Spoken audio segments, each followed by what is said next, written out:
coup, bonjour. Pouvez-vous du coup nous vous présenter et nous dire un peu ce que vous faites dans la vie? Ah, euh, alors moi c'est Raphaël Budin et je suis gérant de Harpesphère, qui est un magasin Évitez de taper, ça va faire qui du est un bruit. magasin de harpe. Voilà. D'accord. Et du coup, à quoi ressemble une journée type de directeur de magasin de harpe? Alors d'abord je prends mon petit déjeuner. Alors je prends un café avec, ça dépend. Non mais Un ça dépend. croissant, Oui, souvent. sandwich, Voilà. Après non, plutôt mais c'est salé, sucré? gestion, je sais pas, c'est gestion quotidienne, hein. Je sais pas, des clients, des problèmes. Des fournisseurs, je sais pas, des relations clients, des commerciales, voilà, communication, mettre à jour le site, enfin toutes sortes de choses. D'accord. Et depuis combien de temps vous faites cela? 3 ans. Ça fait 3 ans. Et du coup, pourquoi avez-vous décidé de faire ce métier? J'ai pas vraiment décidé, ça s'est fait comme ça. D'accord. Donc du coup, c'est plutôt une histoire familiale Oui, ou j'ai repris parce que ça fallait reprendre et voilà. d'accord. Ok. Hein, Et du coup, faut-il un diplôme non, pour faire ce métier? Pas du tout. Donc pas ça n'existe pas parce qu'il n'y a pas d'école de réparateur de l'art. D'accord. Et même pour ouvrir un magasin ou une Ou un boutique, magasin, on peut faire une une formation en formation. commerce ça c'est bien, ou en gestion, ça c'est pas mal. Moi j'en ai pas fait. J'aurais dû. Mais après, nous, on est réparateurs, enfin, on répare des instruments.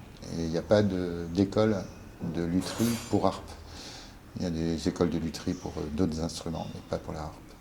Donc, D'accord. ouais. Et en tant qu'entrepreneur, qu'est-ce que les gens idéalisent à tort dans ce type de métier? Devenir très très riche. Généralement, c'est tout ce qu'ils idéalisent pour vous. Non, non, mais en fait, il y a des idées, mais fausses à mon avis.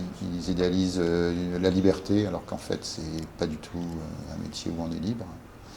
Le fait de ne pas avoir de patron, peut-être, mais en réalité, les clients sont des patrons très très Exigeant. exigeants et en fait difficiles.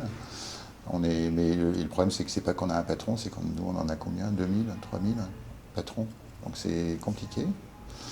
Mais comme tous les métiers d'indépendants, d'entrepreneurs, mais on a toujours quelqu'un, en fait on travaille pour quelqu'un en réalité.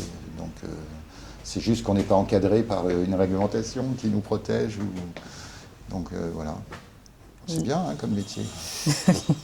Et qu'est-ce qui est le plus dur au quotidien, vous direz? Ça dépend. En fait, je sais pas, j'imagine, nous on est une entreprise, c'est difficile quand même, on a un petit marché, on a beaucoup de concurrence, enfin, c'est compliqué. J'imagine que si ça va très bien, il n'y a pas de difficulté. En fait, il n'y a pas de difficulté, si on aime ce qu'on fait, c'est pas difficile. Enfin, D'accord. Et du coup, qu'est-ce qui est le plus satisfaisant pour vous au quotidien? c'est si on a un projet et qu'on s'en approche. Un objectif, du coup, Ouais. vous en avez et vous Oui. avez déjà atteint vos objectifs? Non, heureusement, mais on y approche, on y va. Puis je pense que si on risquait de l'atteindre, on le repousserait un peu.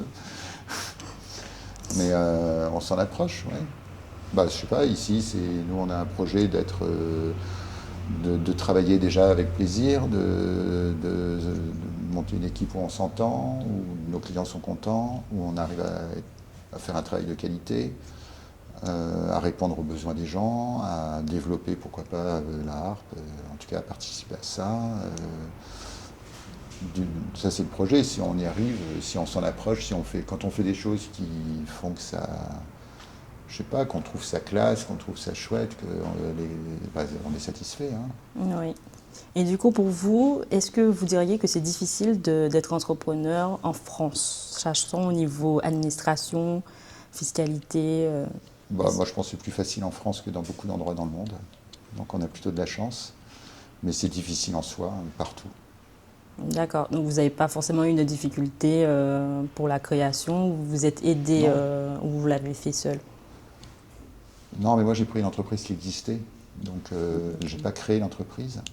Mais du point de vue de l'administration, elle est chiante parce qu'on aime bien râler contre l'administration, mais en réalité, elle nous sauve pas mal de coups, hein, quand même, si on y pense. Je veux dire, elle est très encadrante.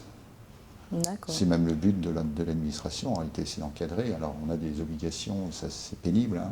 Quand on paye des charges ou des trucs, c'est ralent. Oui. Mais c'est encadré et ça permet, ces choses qui nous font râler, nous permettent d'autres choses, en réalité. Donc, en fait, non, moi je suis assez satisfait du système, en réalité. Je ne suis pas du tout un contestataire. Et je sais qu'il y a des endroits où il n'y a pas, et c'est hyper compliqué, mais aussi pour les entrepreneurs, hein. Moi, j'aimerais pas, je sais pas, j'aimerais pas beaucoup avoir des esclaves, par exemple. C'est un truc, je sais pas, ça me plairait pas. Bah, ici, c'est pas possible. On est contraint à respecter plein de règles, et du C'est vrai. coup, à être dans quelque chose qui est éthiquement pas si nul, quoi. D'accord. Donc, je sais pas. Non, moi, j'ai pas de problème Non. avec l'administration. D'accord. Et une dernière Ouais. question. Pour vous, quel conseil que vous donneriez à ceux qui envisagent du coup de faire un peu comme vous?